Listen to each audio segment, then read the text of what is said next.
Coming to you live from my apartment, it's Rob Has a Podcast, and now here's the guy who's wearing a checkered shirt, not chess. I am Rob Cesternino. Hello, everybody, and welcome back to our Sunday night recap for Big Brother 21, and we're so excited tonight because we have another great guest to talk to. You know her from Big Brother 21. Here she is to join us live. It is Kemi. I wrote it down phonetically. Kemi, I'm sorry. Let me try. Fakunle. Yes. Okay. Yes. Kemi, how are you? Great. How are you? Doing good. Embarrassed that I botched that so bad. Sorry, Almost Kemi. botched. You got it right, so it's great. Kemi, so nice to see you. So nice to have you here live on Sunday night. Thank you for having me. Yes, so really excited to get into everything here with you tonight. How have things been out of the house so far? Things have been pretty hectic. Just trying to like settle down to normal life and kind of just move on with my life. I'm just like someone who was on that show once, so okay, it's not my life, so it's cool. Okay, all right. We'll have a lot of fun talking about everything going on, of course, with the man who has been there every step of the way here in Big Brother 21, the great Taran Armstrong. Taran, how are you? Rob, I've got two things to say. First is that I'm really happy to be here. Second, hold on, I forgot. Nah. Is it that you loved me the most since day one? Because that's kind of what I want to hear. It is pretty true, actually. Yes. Pretty true. Yes. Okay. Taran. Don't lie to me. No, it's not. No lie. Taran has been non-stop Team Kemi the entire time, and he watches every second of the live feeds. Kemi. Oh wow! So wait, you've seen everything that I've said. Everything that you've been through. It was been just as hard on Taran because he has had to see everything. I feel like we're connected now, Taran. Yeah. very, very one-sided initially, but hopefully we can even it out. Okay, so we're gonna have a lot of fun tonight, talking with Kemi about everything from this season. We're gonna take your questions, also hashtag RHAP. So get your questions in for Kemi tonight. We've also got Summer of Stein coming up tomorrow. So I got a million sound bites to cut for tomorrow's Summer of Stein. So it should be a lot of fun with Eric. We're going to record on Monday, but get your questions in hashtag Summer of Stein or email summerstein@robhasawebsite.com. Okay, Kemi. So here we are. And we have this episode all about the rise of Jackson coming into power here, wanting to take out Christie. And there's all these people that I'm sure you want to see all of them go home. Where do you come down now in the Christie versus Jackson battle? You know, it's interesting because I think Uh-oh. said it a few times in my someone who really, really hates when people play the victim. It's a very, very just pet peeve of mine. I hate it. And I really didn't see that much of it with Christie when I was in the house. But then as I'm watching clips back, I mean, I knew that she was kind of the puppet strings behind Jack a little bit. But as I'm watching the season back and watching everything unfold and watching these Christie tears, I just I was rooting for Jackson to win the HOH because I knew he would put Christie up. He would be the only one to put Christie up. And I wanted to see her squirm because she unraveled last week when she was on the block, and that was Tommy's HOH. So I could only imagine this week. I just want to drink those tears. But Kemi, do you understand what it's like to have the universe turn on you like that? It's unbelievable. Christie's universe, right? Not the universe, Christie's universe. And it's she felt like she was going to have a free ride through this game. How dare we all even think about targeting her even once? How dare anyone even have an ill thought about Christie? No, you need to go on the block. You need to go home. You shouldn't have been here in the first place. You were an alternate. I mean, I don't even want to get into that, but whatever. Wait, you're going to alternate shame her? No, I'm not, but she shamed me enough. So yeah. Yeah. So all right. So now I'm curious because Jackson has really I got an amazing edit tonight. Really is turning into I would think is becoming a fan favorite more and more. As you're watching that develop, are we seeing a different side of Jackson now? No, we're seeing an edit. Yeah. I mean, Jackson says things, and like just like you see in the podcast, oh my god, just like you see in the episode, like Jackson repeats the same things over and over and over. Like Jackson and I spoke quite a few times throughout the house. Every single time was either about coffee, protein shakes, or working out. Those are Jackson's three topics. No watermelon talk?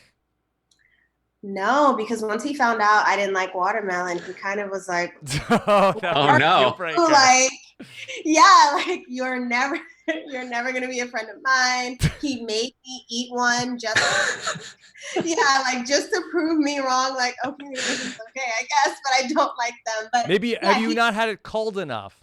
There's nothing like a cold watermelon. Nothing better on this earth. I'm a picky eater. I'm a picky girl, so it is what it is. But the watermelon that he made me try, I did not hate it as much as I usually. Well, he prepared it well. Flavorful. Yeah, he cut it well. Okay. He cut it really well. He diced that. Yeah. I know, really, this episode, he really, Taran, got to be the narrator. I mean, it would be hard to find more of a flattering episode for Jackson. Yeah, I mean, I said probably a month ago, like, I feel like he's going to get that Beast Mode Cowboy arc. And that whole Jackson, sayings segment, I was surprised that her dat wasn't one of the things that he was trying to introduce. It's like segment for segment at this point. Yeah. Or like nothing but a peanut. I'm surprised that wasn't in there because, oh my God. I have no bird, I have no bush. Yeah, lightweight, baby. Like, oh my God, he says it so much. He drives me insane. Like, literally, I was watching the episode and I kind of started to like him. So now I'm like, I need to watch the feeds more so I remember who these people actually are. Do you like you can take 10 seconds and make someone look nice? Mm-hmm. So I want to go back to when Jack got evicted because they they brought him out and they played all the clips and they really dragged Jack when that was all happening. Do you feel like now does Jackson just completely gets off scot-free from everything and that Jack is just going to, okay, they drag Jack and then that's it from everything from the pre-merge or pre-jury? I don't know. I mean, I did see that Jackson had a little cat segment on one of the episodes where he was kind of being not too nice to her. So maybe it'll just be left at that. I don't know. I'm not in production, so I can't speak on that. But I would hope that Jackson got the same line of questioning that Jack did, because while I wasn't like as much like personally affected by the Jackson stuff as I was about the Jack stuff, like yes, but like not to the same degree as Jack, Kat was. So I mean, like that is a very real thing. And I think it's important to see who people actually are. Because honestly, when it comes down to that AFP vote, like I could see someone voting for Jackson based on this episode. Oh, for sure. Yeah. Honestly, I feel like he's above Nicole in terms of the show edit. I feel like it's going to get to that point. I typed it in the chat during one of your live feed updates last week. Jackson is going to be the AFP. And I say like kind of joking, but I do think that there's a non-0% chance that could be a possibility moving forward. I'm sure there's some teenage girls that find him attractive and are like, "Oh my God, he's such a nice guy. Let's vote for him." Like, I thought that his haircut was flattering also in this episode. Oh my God, Rob, are you a Jackson? I'm not. I'm just saying. I was like that he looked better with the shorter hair. I thought I thought this was like he was like the star of the episode, and then he also got a haircut for it. Like it was good. It was good timing. Like Tommy, when he became HOH, he was wearing his stupid costume the whole episode as he was like narrating. But I thought that Jackson actually looked good in the diary room with the short hair. Yeah, and there was this moment where he was in HOH talking to Holly, and he was explaining why he was putting Annalise up next to Christie instead of Tommy, and like for the longevity of his game. And honestly, like personal feelings aside, I honestly think that Jackson's playing a very, very good game. Like, especially just from being in the house and seeing how Jack was kind of his coincidental shield. Everyone kind of saw like, oh, Jack's running the house. And it's like, Jackson's right there next to him. Mm-hmm. Jackson's getting all of the perks of everything, but like all eyes are on Jack. So, I mean, that's been great for him. But I think out of everyone in the house, I would list like Tommy and then Jackson. But that's just me. Tommy and then Jackson, who's playing the best game? Yeah. Okay. Well, he is playing chess and not checkers, so. Apparently. Right. Yeah. I want to go back to Kat, who was evicted on Thursday, and get your reaction to that, because that Kat had Taran, is it fair to say a bit of a one-sided feud with Kemi? It was, I would say, lopsided. There was a lot more vitriol on Kat's end, I think, than Kemi's, from my perspective, at least. Well, I was so confused by the Kat stuff. I mean, it's funny because I feel like a lot of the house guests feel like I like have this like hatred towards them when I really just don't care about you guys. Like, so just to like constantly see my name being brought up all this time, it's like I'm literally scrolling on Instagram looking for my next swimsuit, and you guys are bringing me up day after day like, oh my God, like these socks must be hers, we hate her. And I'm like, wow, is it Mint Swim or is it Opali? Like, I don't know which one. So I mean, and then the Kat stuff, like I remember the day that David came back into the house from banishment. She's like, I'm going to flirt with David to like get under Kemi's skin. And it's like, David is not someone that I would be interested in. Like, if you want him, just go for it. Don't drag me into it. And then it turned into this huge like Kemi thing with David, like Kat and David, like versus Kemi. And I'm like, I cannot stress enough how little I care about you people. Like, I literally cannot stress it enough. Like, I don't even like cats. I'm sorry, Taran. But like, I care about like stray cats more than I do about you cat. So yeah, no, a mess. Yeah. But I was very happy to see her be evicted. It's exactly what I wanted, because her personality, as much as she might find Jack's personality attractive, she really doesn't. She just says stuff sometimes. Jack is torturous to have a conversation with. So I can't even imagine what's going on in the jury house right now. Yeah, how do you think they're getting along? Oh, I think they're getting along. Oh, why? Oh, no. Bad news, sis. We'll see. 24/7 live feeds. That's all I'll say. Sis's opinion on it was that she doesn't care if they hook up in the jury house. She doesn't care. She just wants to know whether or not they are. Not that she cares. She just wants to know. Okay, well then go to jury. Right. Like, bye. I think that was the plan. Yeah. Didn't she say something about like wanting to self-evict because she's on the block, and she was just like, I just don't understand being a poor sport about things. Like Christie and can I talk about like stuff that are on the feeds as past? You know what? We will talk about stuff that happened with the veto and later on in the show. But we like to give people the chance to just watch the TV show, the chance to not get ahead, and then we'll get into everything from the live feeds coming up in a little bit. So just hold that thought, and we'll get to it like in about 15, 20 minutes or so, and we'll talk. I'm such a spoiler. Like, people got mad at me in the house for spoiling like Bachelor stuff. I can't help it. That's so. People sometimes when they watch the feeds will get mad at house guests for talking about shows or something because they're spoiling them. Someone got like, there were fans that were like, Kemi just spoiled The Bachelor. I'm like, you guys can see the spoilers. I can. Like, yeah. I don't even know if it's true. So Yeah. That's funny. We also got in this episode a lot with the Jessica blow up from Thursday night and everything that was going on with Holly and Sis. What do you make of all of that, Kemi? Jessica's out of control.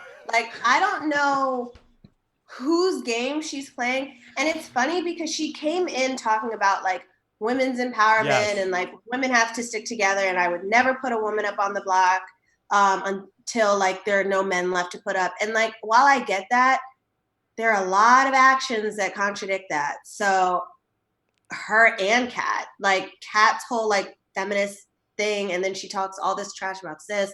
Like, just there's a lot of like contradictions that go on. Jess, though, I don't know if she's playing. I don't know what the relationship is between her and Christie, but I don't know. Like, she had that same thing with Jack a little bit during like week 1. And it's like, I don't know if she just needs a shield in the game or needs someone as like a soundboard. I don't know what it is, but she needs to like chill the hell out or get evicted because she's blowing up Nicole's game for absolutely no reason. Like, Nicole is loyal to you. Like, if someone's loyal to you, be loyal back or at least fake it. Like, don't completely throw them under the bus unless you absolutely have to. Yeah. Or at least that's what I would do. Well, we got to see more of that play out tonight, Taran, where we saw the side of it where it was reported that Sis has been trying to flirt with Jackson. And that's what Holly keeps talking about. This was a big circle of flirting a couple of weeks ago where Jackson was like, yes, this is flirting with me. And Holly was like, how dare she? She's younger than me. Then Sis was mad at Kat because Kat was flirting with Jack. And Jack was like, yeah, I'm going to flirt with Kat because I'm going to get her vote. And then so Sis was then mad at Kat for flirting with Jack. And so it was a big circle of people being mad at it's unfortunately a sort of a repeat of what happened earlier in the season with Kemi, where Kat was mad at Kemi because she thought Kemi was interested in David.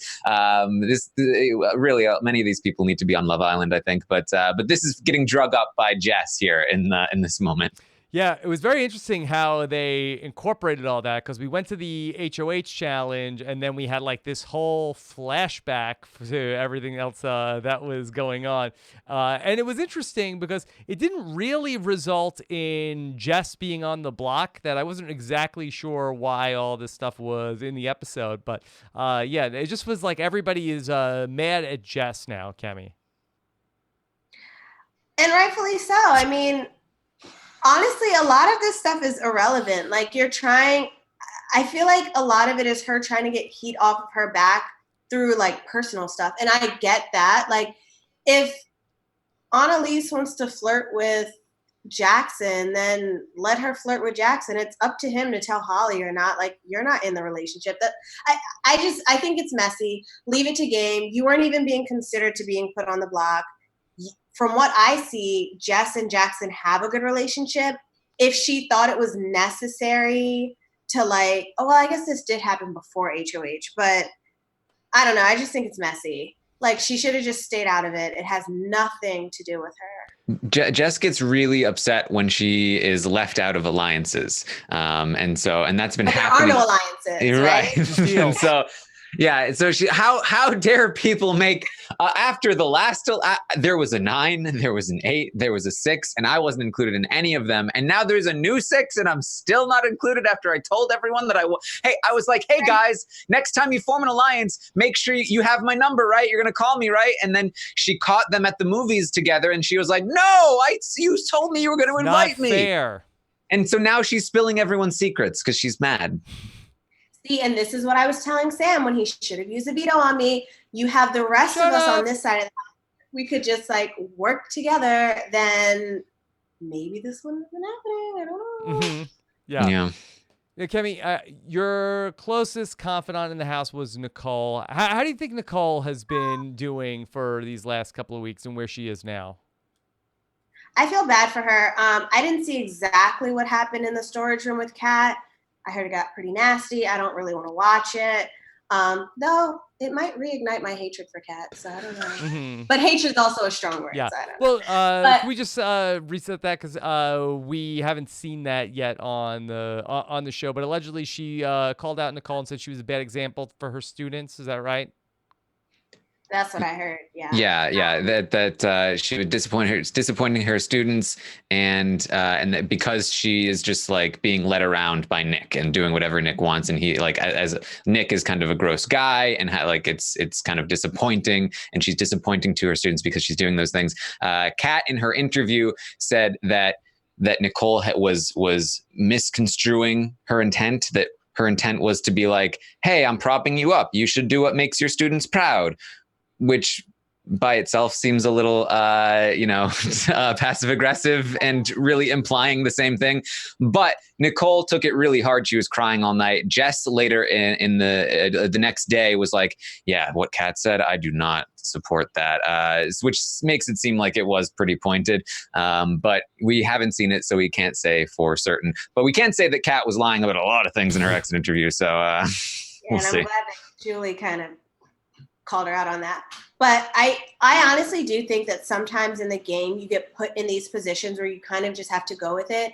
And if Nick feels like he's this like shield for Nicole, then she might be better off just like letting him think that while still trying to play her own game, while letting him, force the ego that he obviously has, because it just makes him a target. Like everyone has their eyes.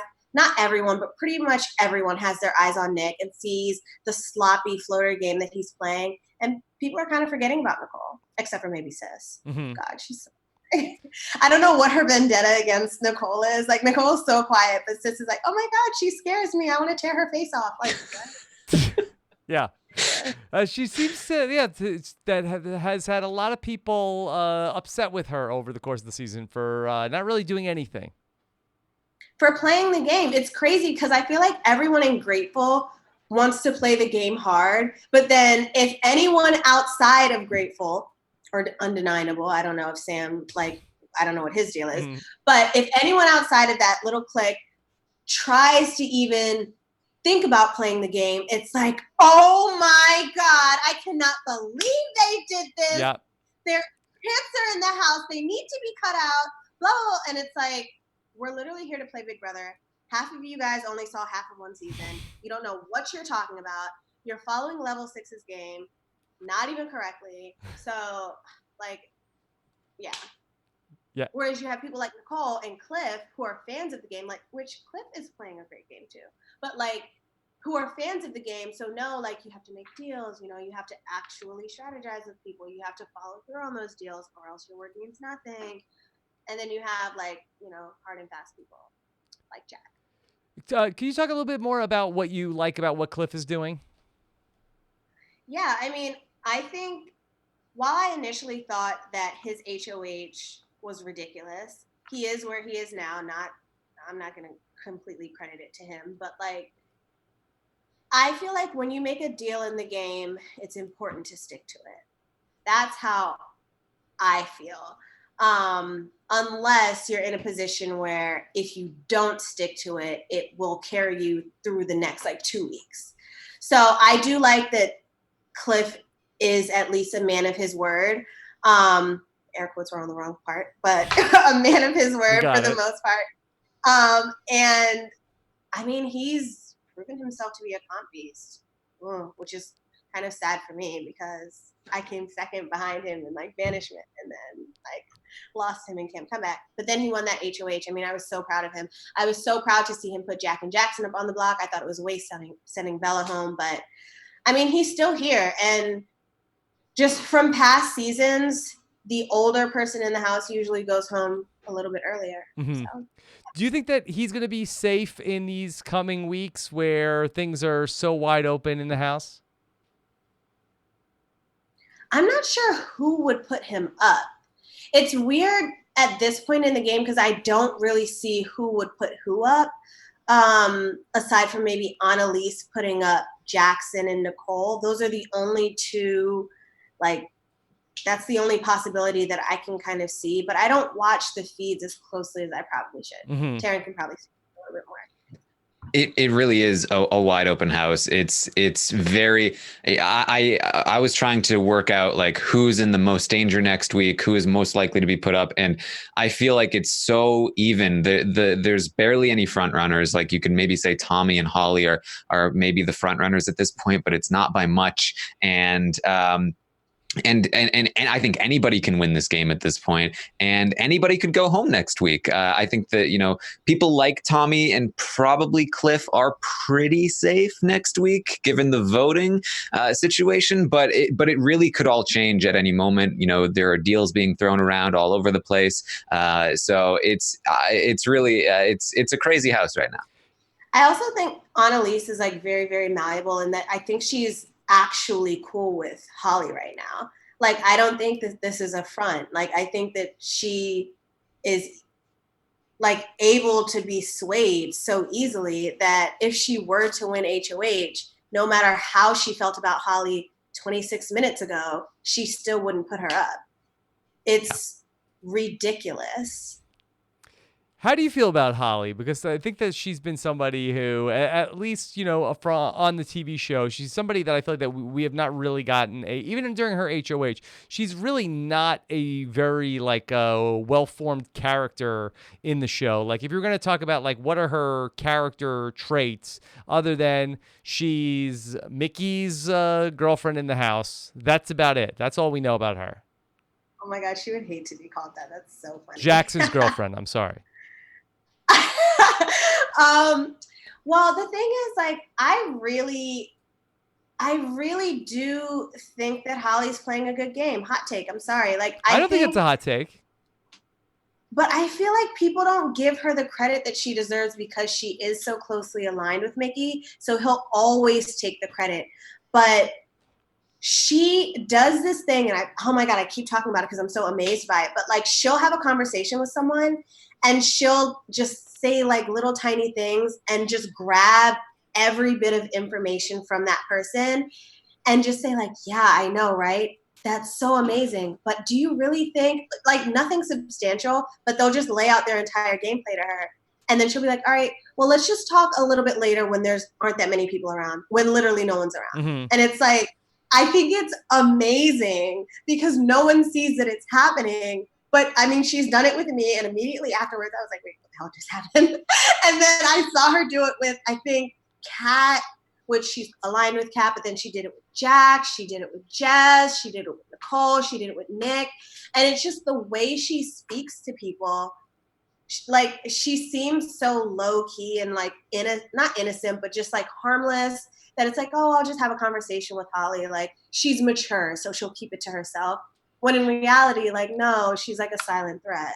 Taran, yeah. Earlier in the season, we've talked about if Holly and Jackson got to the end together, that Holly would probably win because Jackson would be disliked by so many people that were in the house. But the way that things are trending, do you think that would still be the case, that Holly would beat Jackson in the final two? Yeah, I actually thought about it recently. I think it's closer than we might assume, but I do think Holly still has the edge, especially because Holly has been focusing more on jury management than Jackson has, in my opinion, which does put her in a much better spot than Jackson. Obviously, Jackson, I think, would go home before her in any circumstance, and she probably beats him in the final two. But I think it may surprise people if you start to count the votes that Jackson actually might have a chance against her, but I wouldn't say the odds are too high. Kemi, do you have any thoughts on that? I think Jackson will also try to tug on your heartstrings. Like, that's one thing that Jackson does that actually really, really bothers me. Like, he tries to like tug at people's emotions through his like personal experiences. And while I'm empathetic and I am sympathetic and I am compassionate towards everything, we are all individual players in the game, and one person one person needing the money more than another person, not to say that this is his situation at all, but just generally speaking, like, one person needing the money more than someone else will not give you my vote. 100%.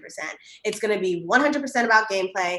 And I hate when people bring like personal things into it, trying to kind of like tug at your emotions to kind of get you on their side about things. And he does that a lot.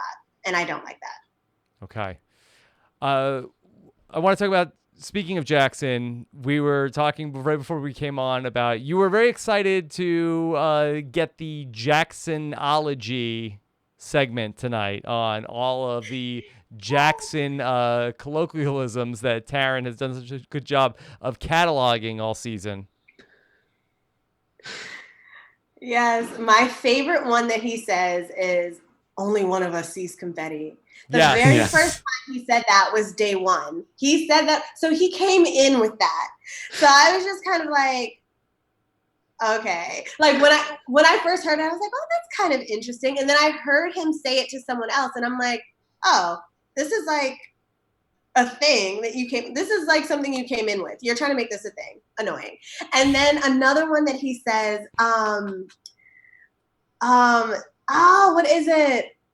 Something about like, the one that he said, like, man plans and God laughs or something. Mhm. Yep. And that's when I'm like, oh my God, he's so old. Like, he acts like he's like a 50-year-old man talking to his his grandnephew or something about like life and dating and like, this is what you should do, young whippersnapper. Like, it just, I don't know. He's an interesting person. Like, he's definitely a very old soul, which is why I think him and Holly get along so well.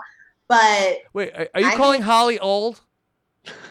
I'm not calling Holly old. I think that she does have like a very, she would get mad if I said Southern, but Western mindset. Like, she's, I don't know, town of 600, like just whatever. Yeah. So like, just whatever, like, just not, I don't find either of them particularly exciting. So, go and be like boring. Yeah. Taran, did you have a favorite Jackson-ism from the episode tonight? Yeah, Ray in the chat has it. I love when Jackson says, for the first time in my life, I've got to be selfish. For the first time in my life, I've got to be selfish. So this is what I got to do. And I said it, I think, at least 3 times thus far to justify a decision that he's made in the house. Mm-hmm. The first time being when he broke up with Kat. The second time, I think, being when he had to turn against the 6-shooters. Third time now being when he has to target Christie. So for the first time in his life, he needs to be selfish and do this thing, which is the third time in Big Brother, but first time in his life. So in addition to the Jackson-isms, we really went in on cis tonight, Kemi. I thought that the editors are really gonna started to go in on, okay, we found the thing for cis, and it's cis is dumb. We're gonna go. we're gonna make that a thing. And I thought tonight was a great example. I think they did it like 2 or 3 times in the episode between. Yeah, and then they put the little dun-dun, like, noise behind it. Between we got to see her talking about the days getting shorter. Which, okay, can we just say she was like, oh, at least it'll be 10 o'clock sooner. I was like, when I saw that on the feeds, I rewound it so quickly. Like, did she really just say that? And then no one's acting like this is a big deal. Like, why is no one acting like this is a big deal? Like, this is someone who graduated college saying time is going to move faster. Like, I know that her college is cringing somewhere. Like, no. Like, she was a recruit for us too. So just saying. For Big Brother. Taran, that was incredible, and that wasn't in the last couple of days, was it? No, that was last week. Yeah. They've been avoiding putting sis on the show for a while now, but now we need more. Yeah, she's finally relevant to the storyline. She's on the block, so it's time to have her coming out party. This is she's now involved. She's a part of the show, and this is the edit that she's going to get. She's a chicken who doesn't know how to tell time. And Taran, I know you were excited that we didn't get to see any cute segment of sis in the chicken costume, but we got it tonight. And then I love the subtitles of sis. Yeah. Yes, I liked how they did it. I was worried that it was going to be like Jack's, yelling punishment where it makes Jack like look like a swell guy. But this is perfect for Sis to be like, I don't even know how to make these eggs, but I'm going to try. I thought it made Jack look swell. I thought it made him look like super cringe. Oh my God. Like, he tries so hard to be funny, and it's like, oh my God, the more you try, the more I cringe. Look, I'm with you. But I feel like there could have been much worse things for them to show with Jack. Yeah, true. But I will, oh my God. So there was a conversation between Holly and Kat maybe 2 weeks ago talking about how airheaded is the way I'll put it on Elise's. And I would have loved to see a flashback. Because that was a very spicy conversation. I don't know if you know. Sorry, there was like this thunder. Yeah, it was really loud. What? Just brief aside. Speaking of the lightning sound effect, when they showed Christie swearing on her sister after having shown the flashback, when she did it again, they played a lightning bolt thunder sound. Oh, I didn't see that. As she goes, I swear on my sister's life, it went. Yeah, I'm praying for her sister because she sweared on her sister's life so many times now. I'm wondering how many lives she has. Maybe as many as your cats. Yeah. What was the conversation about Sis being airheaded? Oh, Holly said something about how many brand deals Sis is going to have coming out of here, whatever that means. Well, I know what it means, but like, why is that any of your concern? And Kat was like, okay, but like, she's such a dumbass that, sorry, I like bleep myself, but she's such a dumbass that she's not going to know how to negotiate a contract. She doesn't know the difference between an adjective, a verb, and a noun, which Jess had in a separate conversation with someone later. So I guess that was an actual thing. It was, yeah. That was a conversation on the feeds. She doesn't understand the difference between those things. Why? I thought we all, whatever. Didn't you go through rigorous testing to get on this show, Kemi? I was just about to say, I'm glad you said it because I don't want to get in trouble. But like, yes, I thought we all went through the same process to be blessed with this experience. Yes. We also got to see in this episode a segment on the Christie and Tommy. Christie really getting into just how many exact miles and exits it is from her house to Tommy's house. What is wrong with her? Like, I was for Tommy.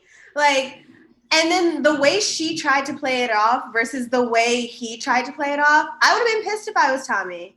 Yeah, I think he was. I would be so happy going home. Like, all right, now I don't have to worry about this anymore. And I can only imagine how the other house guests are going to react once they come out of the house and find that out. Because I was kind of like, oh, well, I guess that doesn't really matter. People get close in the house until I realized that Christie is the type of person that spirals. And I saw a conversation between her and Tommy in the boat room where she was saying, I can't even imagine what I would do if I was in the game with someone I couldn't 100% trust. And I'm like, well, yeah, you are a little unhinged. So it would have been better. That's so mean. Like, I take it back. You're a little like on edge sometimes. So like, it would have been better if you didn't know someone in this house because we could see all of the crazy just kind of spill out. Yeah, and you had such a great reaction when I mentioned that in the exit interview, where I told just the way the connection was. I'm like, wait a minute. I knew she was older, but like that's kind of, I don't know. Yeah, you're like, can you go back to that? What is it? Yeah. Rob just like dropped it and moved on. You're like, wait a minute, hold on. Right. More on this. Yeah, and then Tommy was getting very upset in the diary room that he was saying like, why don't you just tell everybody my address? Yeah. I mean, I would have said the same. I mean, I understand that like if you're not talking about me, what else do you have to talk about in that house? But like. What's going across your mind, Christie? Like, especially when so the first week we were trying to figure out what the twist even was. And we thought it was like regions of the country. So now you're kind of painting that target. I don't know. Yeah. It was just weird. Yeah. Yeah, it felt like she started talking about it and then was like, oh crap. But then like didn't want to abort too quickly. So she she was like so locked in like, should I abort? Should I not? That she just kept talking and answering the questions. Yeah. And like getting more and more into it with a smile on her face. Like it was intentional. And then like the way she looked at him in one part, like, yeah, we do know each other, don't we? I'm like, I would have been like, what is going on with you right now? Like, stop. Tommy's just like, oh man, we're so close. We didn't even know. Yeah, you can see him like shrinking in the chair. Like, stop, please. Mm-hmm. Cliff was like, wow, you guys must know each other then. Yeah, we must know each other. I guess. You do the best, Tommy. No, thank you. I appreciate that. Let's take some questions here for Kemi that Scott St. Pierre, who's standing by, is putting together for us. And this is a good question. Mindy wants to know, is it fair that Jackson took off the costume during the HOH comp? Isn't that part of the rules that you need to keep on the comp uniform? Now, Kemi, did you know you're allowed to just take off the uniforms that Big Brother gives you if it's uncomfortable? Yeah, I don't know. I mean, I guess if you can pee through one, you can. Anything's up for grabs these days. Yeah, Taran, I thought that was very surprising. Like he's like, this is uncomfortable, so I'm gonna take this off. Like, isn't that the point? Isn't that the reason why Big Brother gives you something that's cumbersome that it's supposed to make the competition harder? I don't think like suspenders and shorts was really meant to make it that much harder. But I don't think that's his call. If Big Brother says, here, wear this costume and compete, it's not like it ripped. It was this is slowing me down, so I gotta take this off. And imagine if everyone just kind of stripped down to whatever. Like, this is not easy. Like, we don't need. Is that a dig? Well, it's what it is. I think generally, sometimes depending on the person, they don't mind if you take your clothes off on the show. Yeah, well, Cliff said he would have done it, but he wasn't wearing any underwear before the wife, right? Before the wife, yeah, and that twerk scene that they had for him. Like, let's all keep our clothes on, maybe. Yeah, okay. This is a question from one of our moderators, Stacked. Says, has Kemi watched the live feeds at all yet, or is it too close for comfort? So you said you've checked it out. How much live feeds do you check out? Not often. I got on the chat yesterday for like 10 minutes.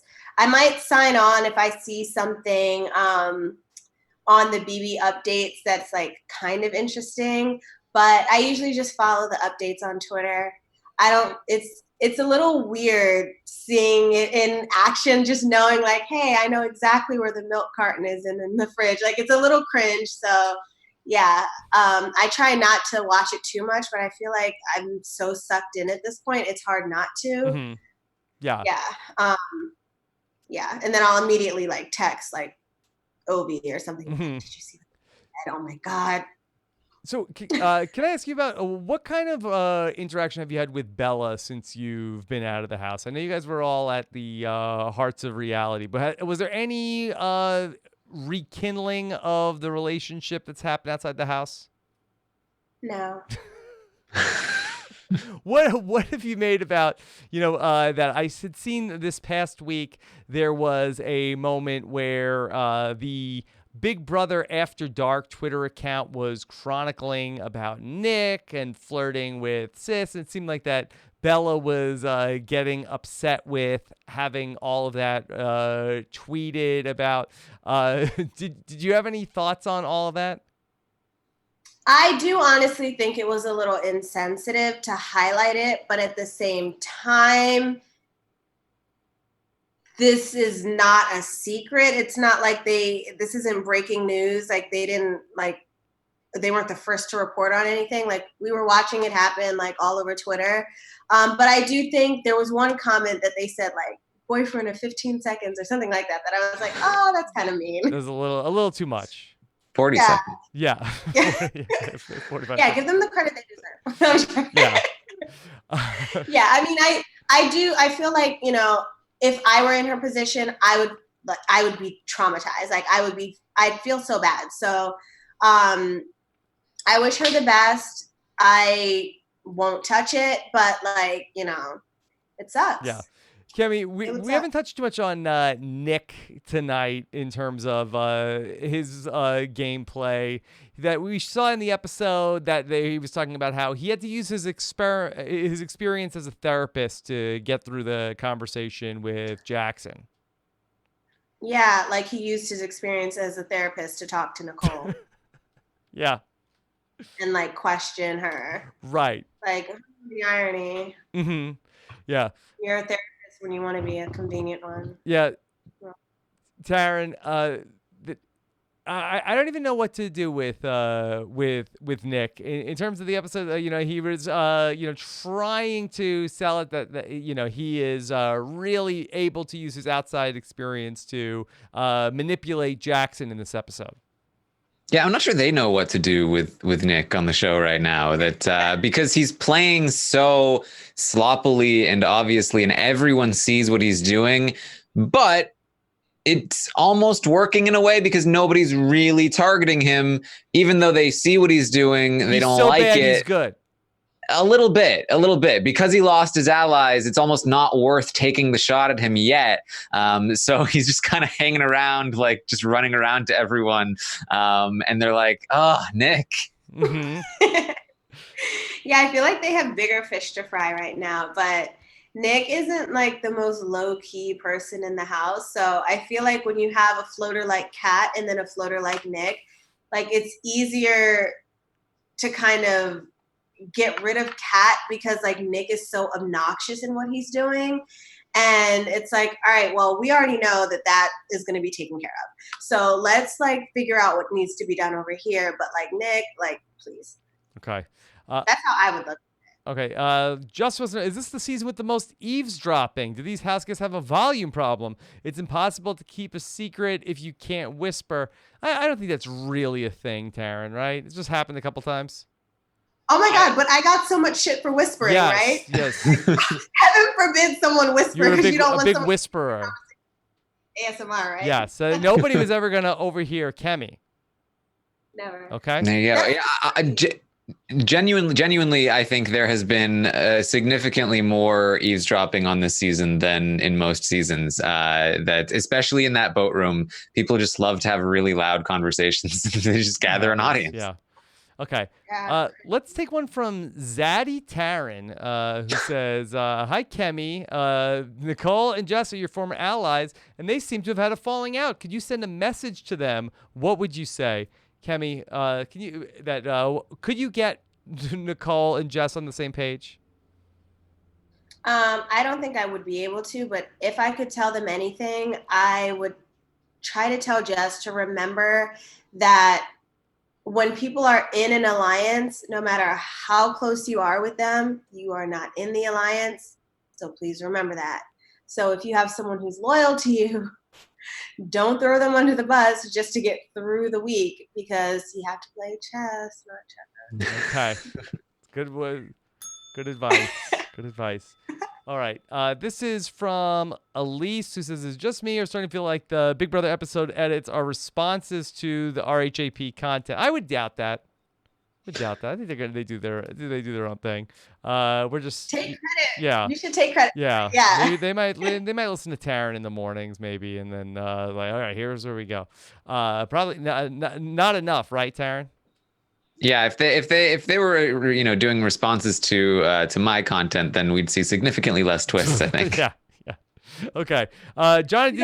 Silvera says, "Is that the only time Christie has almost let it slip that her and Tommy actually know each other?" Know each other. Yeah.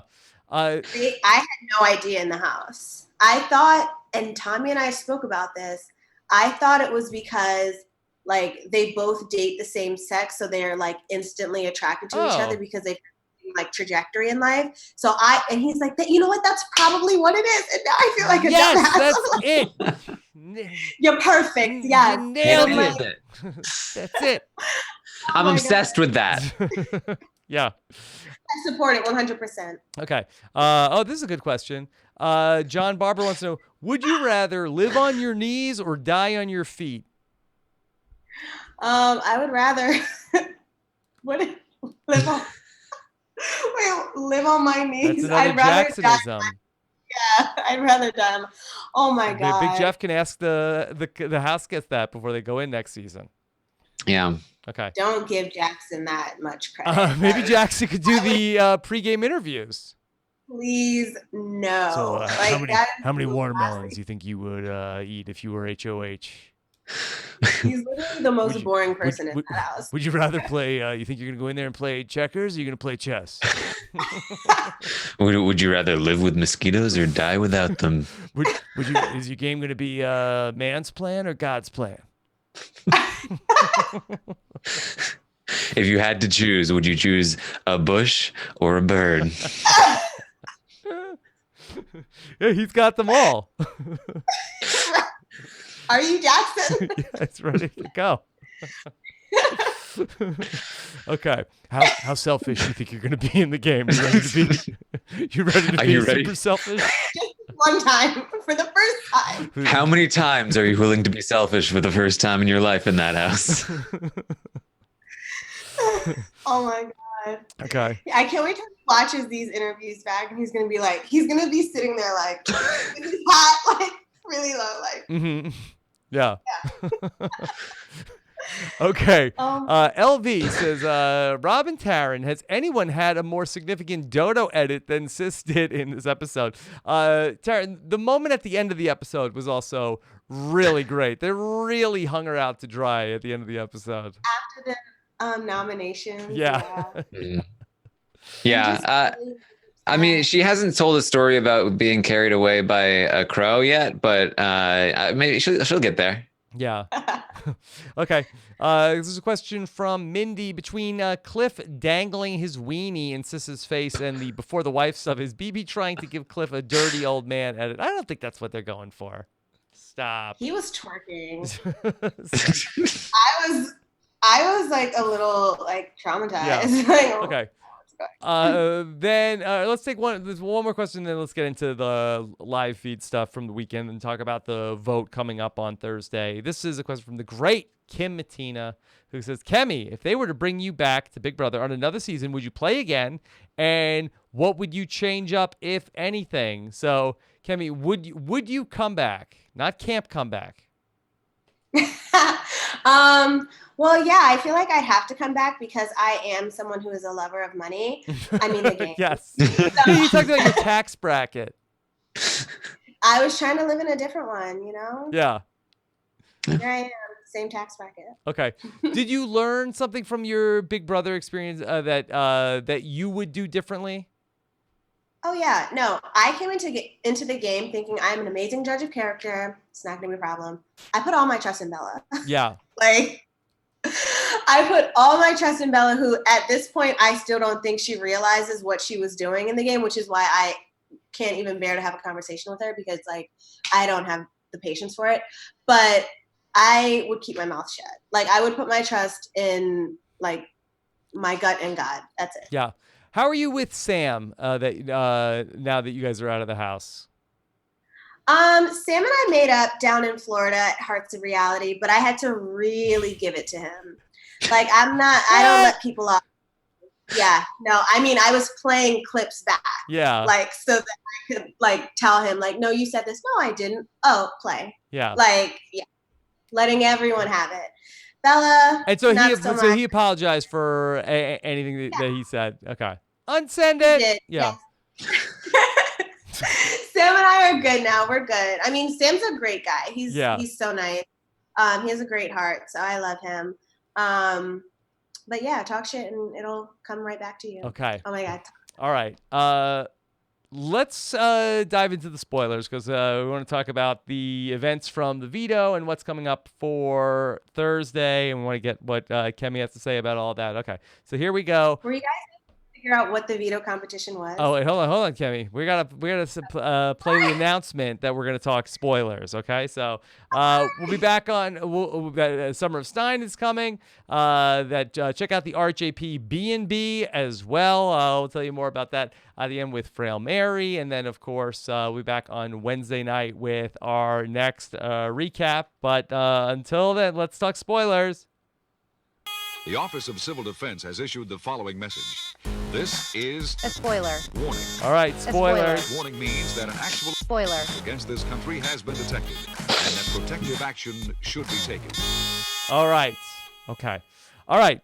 Big weekend in the Big Brother house. Lots of people were pumped up, maybe even Kemi. Okay. Taran, tell us about this weekend and the veto. All right. So they competed in the veto, and Jackson wins. Jackson won. It was some kind of puzzle, and Jackson says, "Look, I don't puzzle good. I don't puzzle good. Christie puzzles good. I don't puzzle good." But he managed to pull out the win.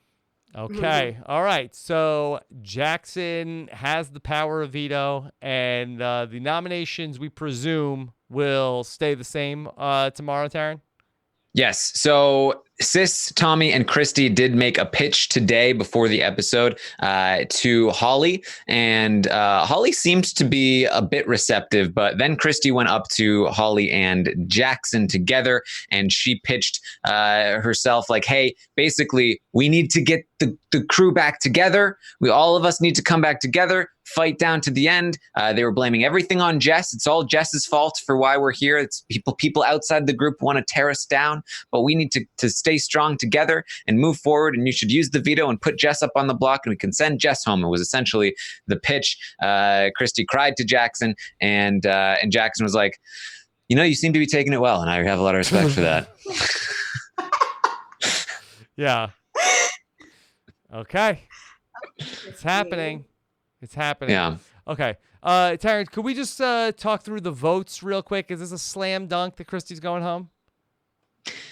I would say very, very likely. Basically, it's you've got Holly, you've got Cliff, and you've got Nicole. Cliff and Nicole have promised Jackson and Holly they will vote with them to evict Christie. Jess is not reliable, and that's something that Jackson and Holly have learned for sure now, especially after the campaign with Sis, Tommy, and Christie throwing her under the bus. You would presume that Nick is also a vote to evict Christie. He wants to vote to keep Sis, so that would be 4. And then so maybe Jess, maybe Tommy would be votes to keep Christie, but once they know that the votes aren't there, who knows where those votes actually fall, but it should be a slam dunk here, because even if it would take Cliff and Nicole both flipping and deciding they want to keep Christie in the game, and Jess would also have to be on board with that to leave the only votes to evict Christie being Nick and Holly, and that seems pretty unlikely at this point.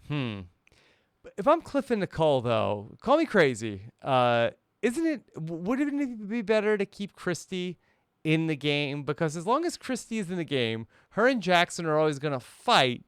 And I feel like that once Christie is gone, then that's going to allow Jackson and Holly to get back together with the, Tommy and Sis and Nick side of things.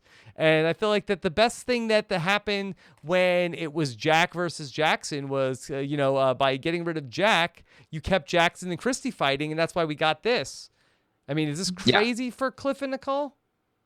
It's not crazy because, it's logically correct. And we've seen people try this in the past. Usually what happens, though, if you try to get that cute, because it's such an obvious play that if Cliff and Nicole did that, usually what happens in the history of Big Brother is Jackson goes, okay, fine. I took my shot then. You guys screwed me over. You are now my enemies in the house. And by necessity, I am now working with Christie. And that's what Tommy would be pushing anyway. I have a feeling that that would be a risk that they would be taking if they went with that path. It does behoove them to try and stay in good with Jackson and Holly as much as possible, but it is something that they should consider. Obviously, it would have been great if Christie had won the veto and they could have sent Sis home. That would have been their best case scenario. But it is a trickier move than it might seem, I think. Okay, Kemi, I want to get your take on all of this of voting. If you were Cliff and Nicole, okay, vote out Sis or vote out Christie? I think Christie. I think everyone sees like the manipulative game that she's playing. So you don't really want someone like that causing hysteria in the kumbaya house that we have. Mm-hmm. So, I mean, I think that would be the best move for that reason. And then also, then you can just kind of focus. It kind of just calms the house down a little bit. Like the way that the house is, people don't really like the arguing as much as I like to see it as a viewer. Mm-hmm. So Jackson and Christie and this like weird tension, like you can tell when when Jackson's upset and it makes everyone uncomfortable. So it might just be easier just for like mental, like headspace to get rid of Christie. Taran, how are Tommy and Christie getting along now? I know that you were talking about on the live feed update about the Baywatch incident.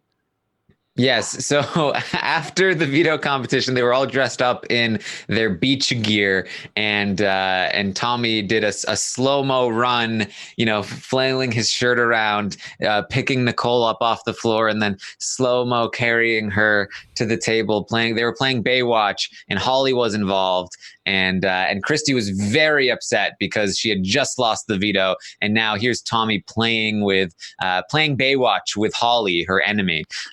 And so he's supposed to be my friend, and he's playing Baywatch. So she was very, very upset, but they've mended fences, and it's all fine now. Because my concern was that, is it possible that Christie, if the writing is on the wall that she's headed out the door, is it possible she could reveal their secret? Is that even in the realm of possibility? And would there be any advantage to doing that? Like, I think Tommy's got to play this real cool here, because I think that it seems like in some of his diary rooms that it's like, all right, well, if Christie goes, maybe that's good for my game. But if he ends up, I think, being a little too cool to Christie, I think she's vindictive enough that maybe she could out that they know each other. I think vindictive is a nice way to put it. Yeah. Kemi, could you see any scenario where she would do that? No, I don't think so.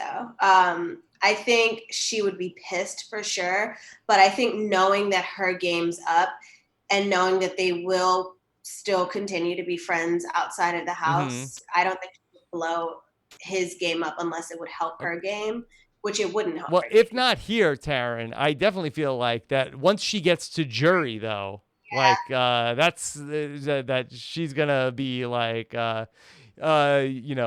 you guys had I don't want to do Tommy for Christie, but isn't she gonna tell everybody in the jury house? She'll definitely tell Jack. Yeah, 100%. I think she'll tell Jack, and like Jack will be upset because Jack saw Tommy as like his number one in the house. I don't know why. I always thought like maybe Jackson, but like I slowly noticed that like Tommy was Jack's like number one in the house. So I feel like he would be really upset that Tommy kept that from him. He would probably understand, but I think he would be really, really upset. They haven't really talked about it. They talked about it a bit when the feeds first came on, like we can never tell anybody ever. But they haven't really talked about it lately.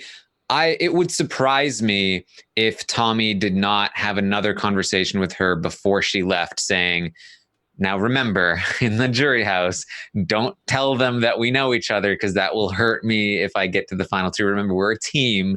So now you're going to be doing your part in the jury. And it's much more effective if they don't know that you know me. But and he'll probably do something about like the potential battle back and like if you come back in the game. Yeah. Right. But, if she goes out having not so great feelings about Tommy, like he's not doing anything to save her, that could be a reason why she ends up, having some animosity towards him in the jury house. And maybe that could be, we could see another season of Big Brother where somebody plays, a pretty dominating game and then the jury does not reward them at the end. Yeah, and she's emotional. So I could see her just making that decision in the moment without really thinking through like how that could affect him, but then also her in the long term. So I hope not. Because like you said, I think Tommy's played a great game up until this point, and I would hate to see that question even come up for him if he's in the final two, because it's like, what do you even say? Yeah. Taran, in terms of the campaigning, have Christie and Sis run separate campaigns in terms of who is doing what to stay, or are they sort of like in lockstep? Very much in lockstep. Sis's campaign initially was, okay, so I will stay on the block. We'll take Christie off the block because I will stay with the vote. No, she wouldn't. But she thought she would because Holly promised me like a month and a half ago that she would choose me over any guy. And so obviously she'll do that. She'll look so bad in front of America if she chose her boyfriend over me. So obviously I'll be safe.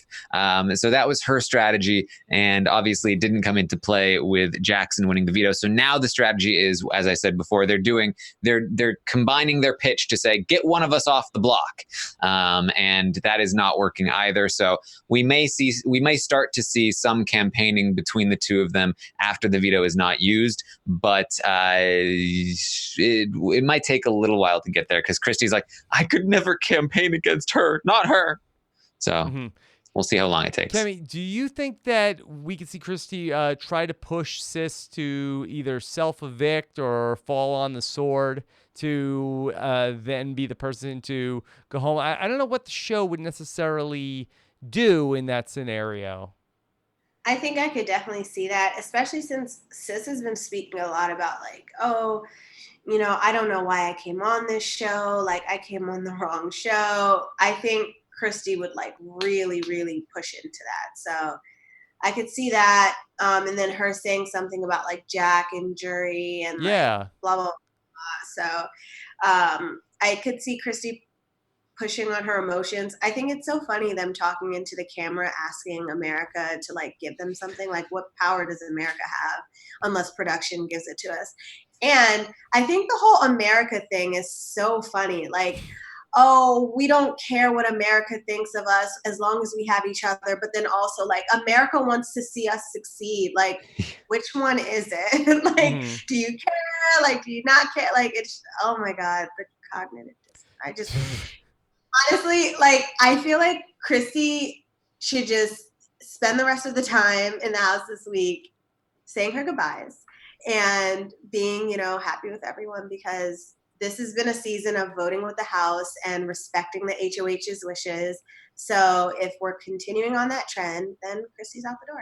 Taran, Jackson's minus. What would happen in the scenario where, like, we know that Christie is extremely manipulative. Sis is very impressionable. Let's just say, Christie does a full court press on Sis all week. Hey, if you're not happy here, you should leave. And really get Sis saying, I should be the one to take the bullet. And if Sis wants to walk out of the house on Thursday, even if the house planned to evict Christie, do you don't think that they would then have two people leave the game at this point, right? They production won't let Sis leave. They'll talk her out of it. This question was asked to me a few days ago, and basically the response is, if Sam last year was talked into staying in the house for as long as she was, then they're going to talk Sis. And they don't want that to happen in the show. If she goes into the diary room to quit, they'll be like, do you really want to do that? Like, but if I'm production, don't I want Christie in the house and not Sis? Did they want Sam in the house I think over? that Sam was a popular figure in the house, and I don't think Sam was on the block when these things were happening either. It was like, it's almost like that they would be able to potentially manipulate an eviction in that way, where that they get the person who's creating way more drama for the TV show to go and or to stay, and then have the person who's adding nothing leave. I will say this. It's pretty much It's never a bad really precedent. happened. It would be a bad precedent. In the history of Big Brother, you had Megan quit in the very, very early days of Big Brother 19. But apart from that, nobody really self-evicts in Big Brother. I don't think they like it. I don't think that they want it. Yeah. Okay. I hope that Sis self-evicts or Christine, one of them, because when I was being considered to being put on block week 1, and like I was in the diary room, Jack and Christie had a conversation saying like, would it be the worst thing if she like self-evicted? Like it would be one less person in the house. So it's like, I would love to see you guys spiral out of control and self-evict. Like set that precedent. Be that person. Okay. Go. Kemi, what else do you want to see happen this season? What give me your bucket list for things you want to see happen before the end of Big Brother 21. Oh my God, hot take, but I want to see another Nick HOH because honestly, he barely had an HOH. It was a waste. But I just feel like he's so like impressionable. I would love to see him as HOH and Tommy like running it because I feel like that would happen. Okay. So I would love to see that. I do not want to see a battle back. Oh my God, I really don't want to see a battle back, but I feel like there will be one. I don't think so, Taran. Based on the way that these exit interviews were conducted, I feel like that Julie will like give us like a little bit of like a hint that it's in play, right? Most of the time, they'll give us a hint. Also, last season, I feel like that we were blindsided by it. Yeah, we have been blindsided in the past, but I do think that the way that they interviewed Jack, I feel like they probably wouldn't have done that if he had a chance to come back into the house. Not only because then he knows a lot about like how he's being perceived, but also because like once they do that with Jack, I don't think they want him going back in and having a chance to win the game. Like the person who returns from battle back is, I think, like very, very high percentage, usually America's favorite player. And so they don't want that to be the Jack spot, I don't think. Yeah, it's the Jackson. Maybe Kat. I feel like, I don't know. Kat is like so loved, and It's true. If they knew Kat could come back, I'm sure they'd want it. Okay. They'd have a cornrowing competition. Kemi, what else do you want to say about this season that you've been able to observe now as somebody from the outside?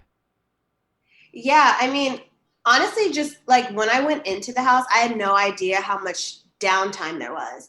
And the downtime, I'm sure you guys have heard this a million times, but that's what causes like the hysteria. Like Christie's like 2-week HOH was absolutely ridiculous. Honestly, if it was a week, I probably would have been gone home first.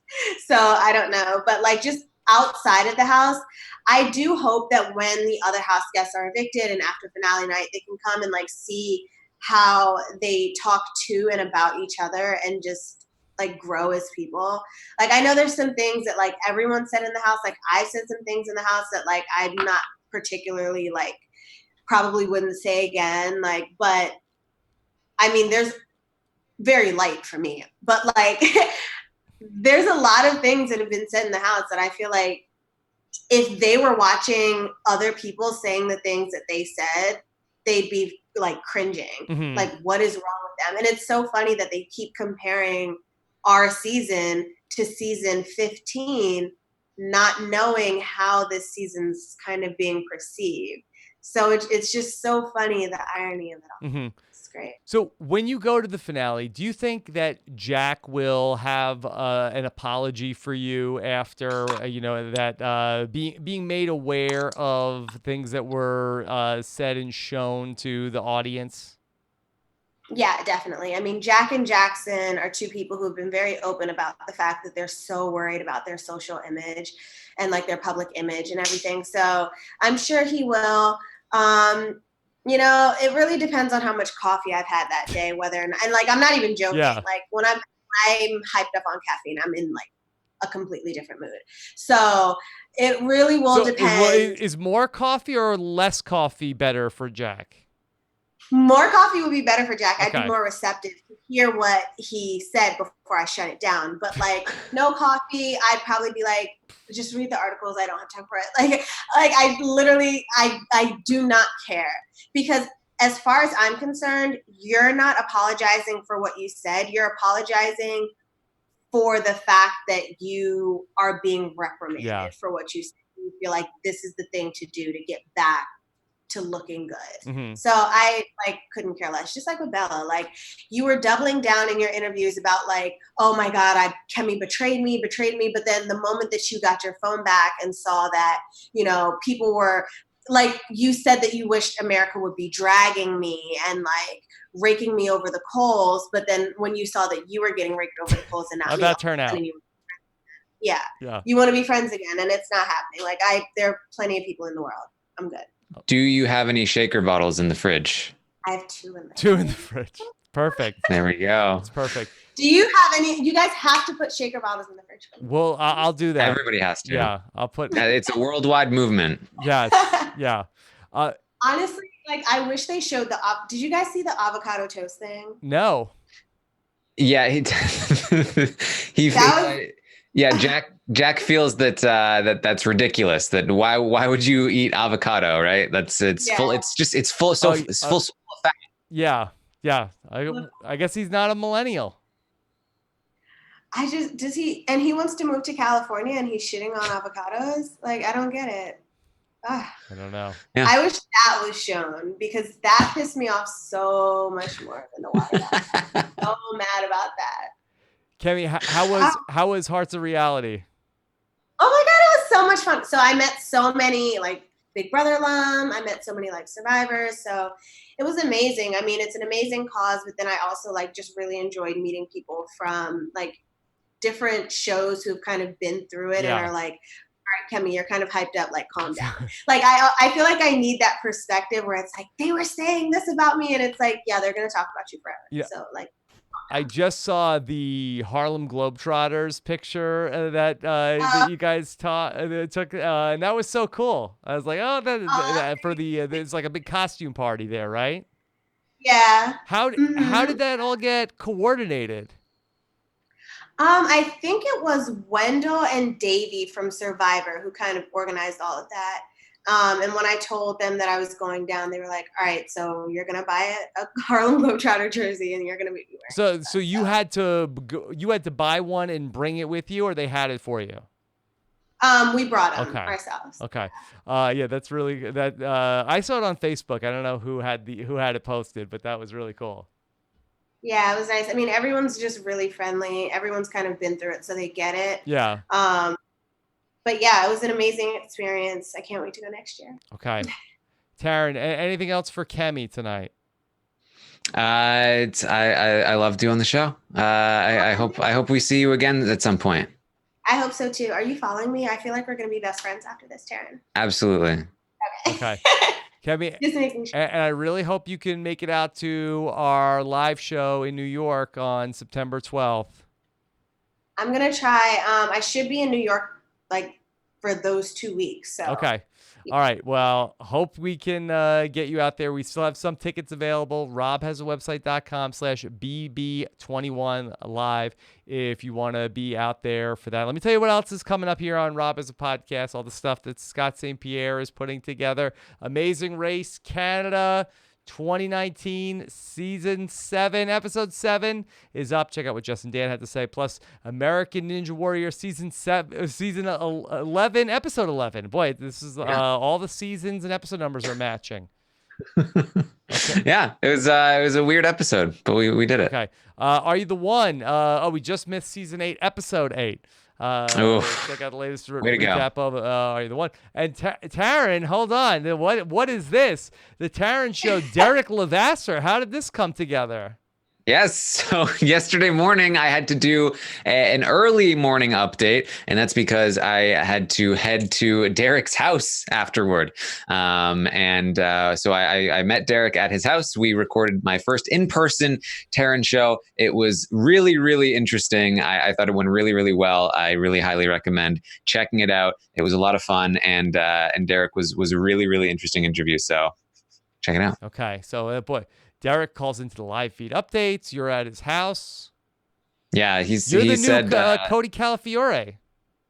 Yeah, he said that it would not look good for me if his address leaked. So yeah.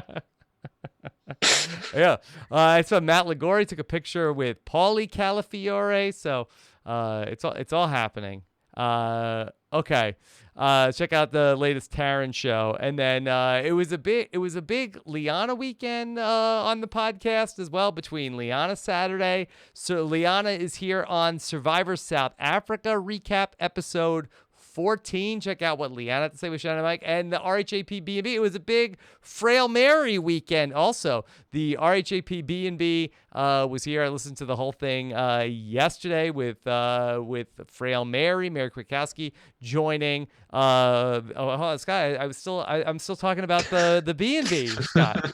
I was gonna say that I was jumped the gun. There's some really funny cameo stuff. I was laughing out loud talking about Kemi. They're talking about your buddy Sam on Cameo. And some of his, they're playing some of his cameos. So funny. I love it. No, Sam is literally so funny. All three of them were doing Sam voice. It was great. Sam's like at the point where I can look at him and he won't even do anything, and I'll just bust out laughing. Yeah. Kemi, can you do a Sam impression? I love when he's like, whatever, send it. He's like the no sell, send it. Casual, like, all right, send it. That's him right after like finding out that he lost the veto and he's going home. Oh yeah, that's him finding out that the flight to Fiji is 11 hours. It's only 11. I feel like it's longer than that. I think it's 11 from where you are, but we have to get over to you first. Yes. Okay. All right. I'm gonna do the rest of the plugs as Sam. Okay. All right. And then, all right. What else is coming up, Scott? Taran is gonna be back live on Monday. Send it. Then on Tuesday again, and Wednesday. Send it. Then Thursday. Every day. Taran is going to be live every morning. Taran Armstrong talks Big Brother, talking about the stuff from yesterday. All right, LFC Roundtable. All right, they're going to talk about everything that's happening. Give the ratings to everybody. Send it. Give me a 10. And then Wednesday night, Brittany Haynes hasn't confirmed yet, but we're supposed to. Then I texted her, haven't heard back yet. Hopefully. And then Thursday, Caitlin is back in the studio. She's great. I love Caitlin. Check out RobIsWebsite.com/Patreon. Why not? Get all this patron stuff. Just get it.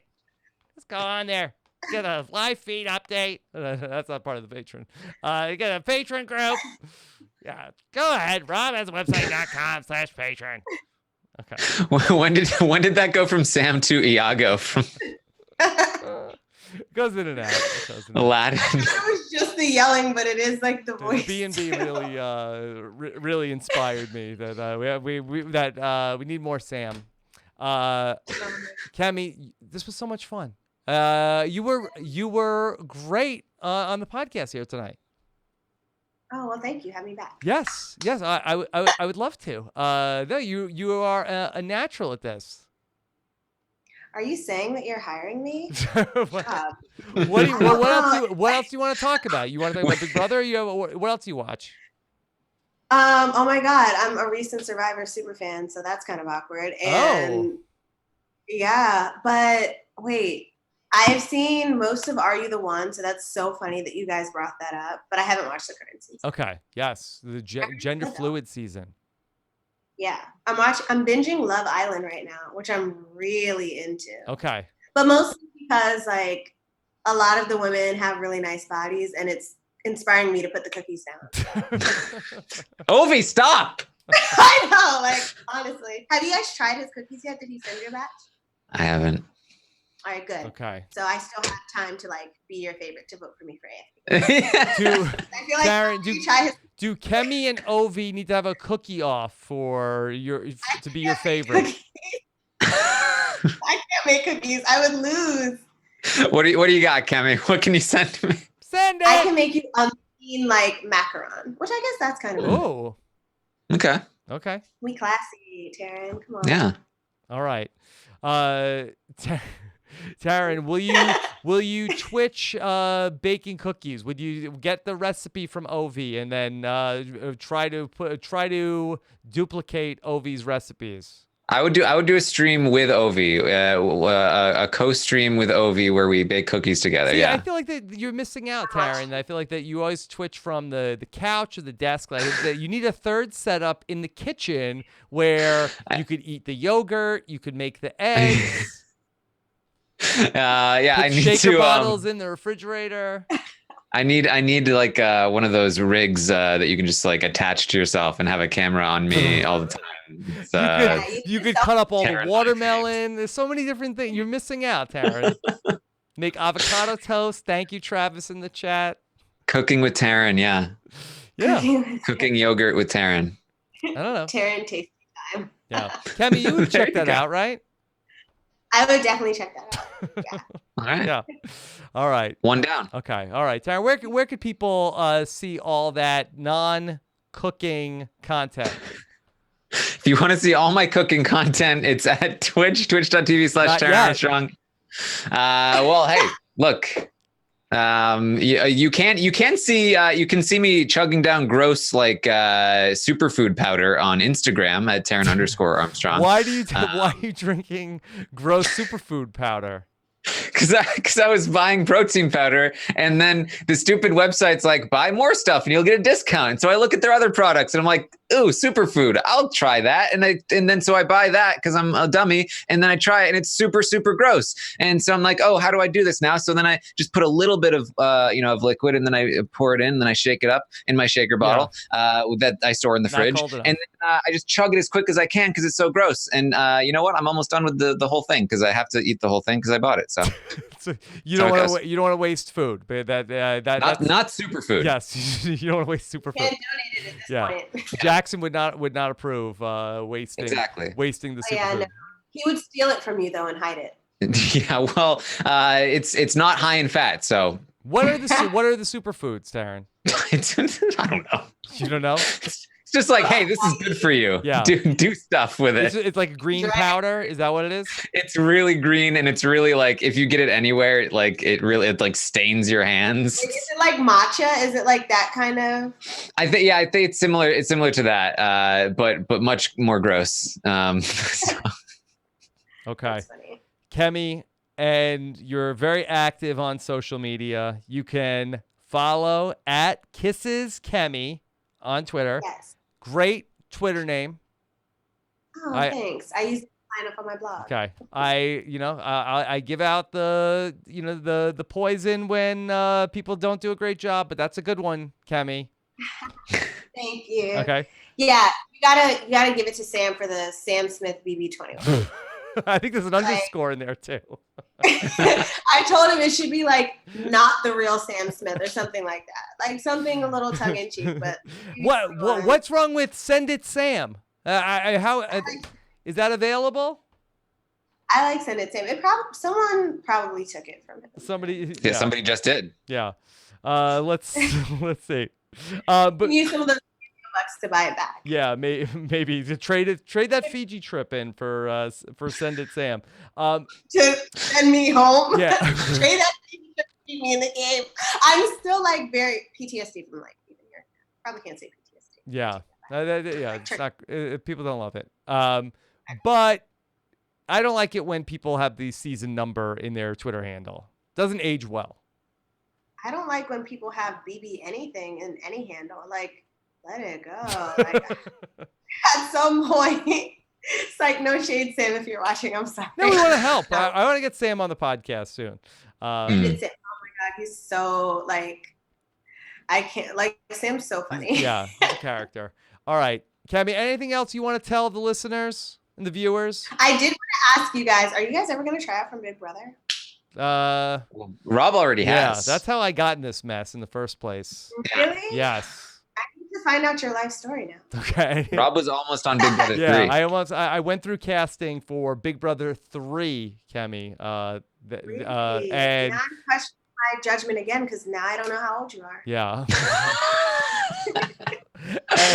And that's how I ended up on Survivor from that I didn't get Big Brother, but they put me on Survivor. Wait, you were on Survivor? Yeah, a long time ago. Let me write this down because I feel like I don't know any of this stuff. It's okay. Survivor the Amazon. Yeah. Yeah. So did you win? No. Sore subject. No, it's fine. And so yeah, that's how I got into this whole thing. But Taran, I feel like that you've seen too much of how the sausage is made, right? You don't want to play Big Brother, right?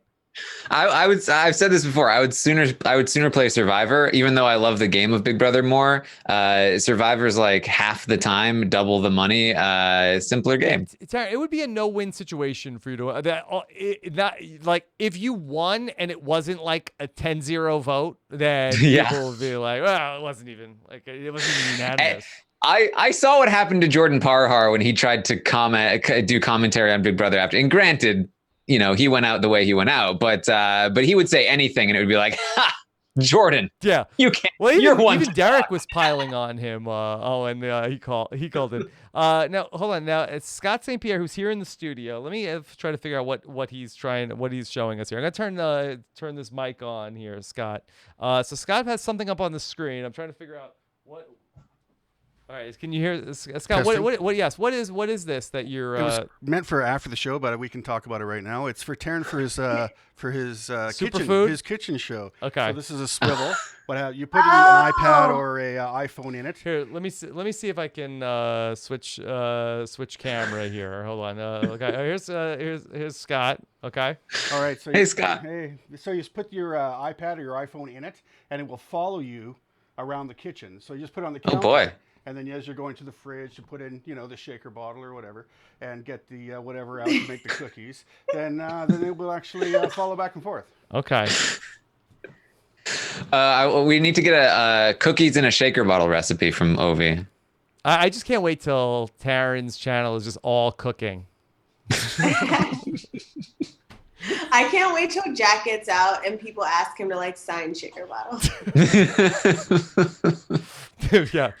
All right. Jack, what is your philosophy on shaker bottles? Do you like big shaker bottles, small shaker bottles? And before he answers, he's going to comb his hands through his hair 5 times. Jeff, when Jeff does backyard interviews, he likes to give gifts. Yeah. I hope that Jack's is a shaker bottle. Yeah, that would be good. I hope so. Get that at the dollar store. Yeah. Okay. Or avocado.